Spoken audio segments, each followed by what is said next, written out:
നമസ്കാരം. പത്മരാജൻ സീരീസിന്റെ ഏറ്റവും പുതിയൊരു എപ്പിസോഡിലോട്ട് എല്ലാവർക്കും സ്വാഗതം. ഇന്ന് ഞാൻ എടുത്തിരിക്കുന്ന സിനിമ പത്മരാജന്റെ തിരക്കഥയിൽ 2005 ബ്ലസ്സി സംവിധാനം ചെയ്ത തന്മാത്ര എന്ന് പറയുന്ന സിനിമയാണ്. അൺഫോർച്ചുനേറ്റ്ലി പത്മരാജന്റെ തിരക്കഥ എന്ന് ഞാൻ പറഞ്ഞെങ്കിലും 2005 ഈ സിനിമ ഇറങ്ങുമ്പോൾ പത്മരാജൻ നമ്മളോടൊപ്പം ഇല്ല.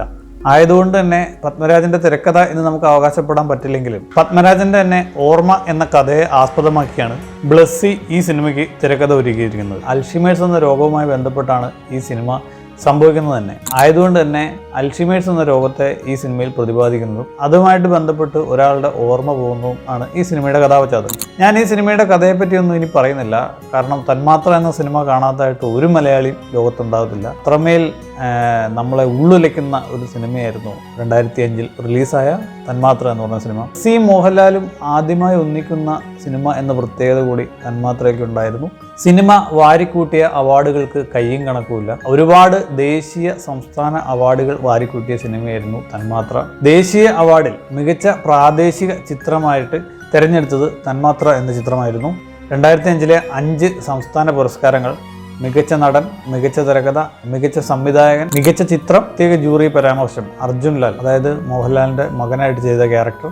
അപ്പോൾ ഇത്രയൊക്കെയാണ് സിനിമയ്ക്ക് കിട്ടിയ അംഗീകാരങ്ങൾ. സിനിമയിലെ അണിയറയായിട്ട് വന്നാൽ ഗാനരചന കൈകാര്യം ചെയ്തിരിക്കുന്നത് കൈതപ്രമാണ്, സംഗീതം മോഹൻ സിത്താര, ഛായാഗ്രഹണം സേതു ശ്രീറാം. ഇനിയും ഈ സിനിമ കാണാത്ത ആരെങ്കിലുമൊക്കെ ഉണ്ടെങ്കിൽ ഞാൻ ലിങ്ക് ചൂടെ ചേർക്കാം, നിങ്ങൾ കാണുക.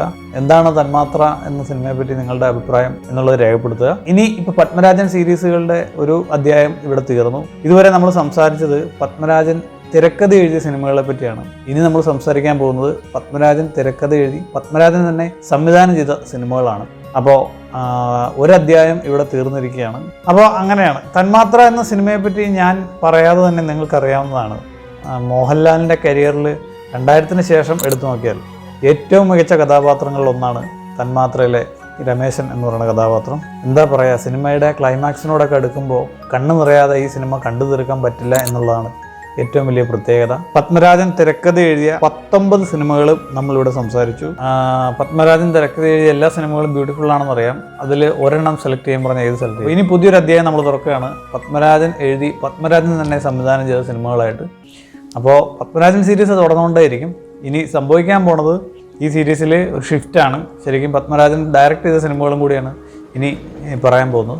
അപ്പോൾ ഇനിയൊരു പുതിയ പത്മരാജൻ പടമായിട്ട് വരുന്നതായിരിക്കും. അതുവരേക്കും വീഡിയോ ഇഷ്ടപ്പെട്ടാൽ ലൈക്ക് ചെയ്യുക, ചാനൽ സബ്സ്ക്രൈബ് ചെയ്യുക.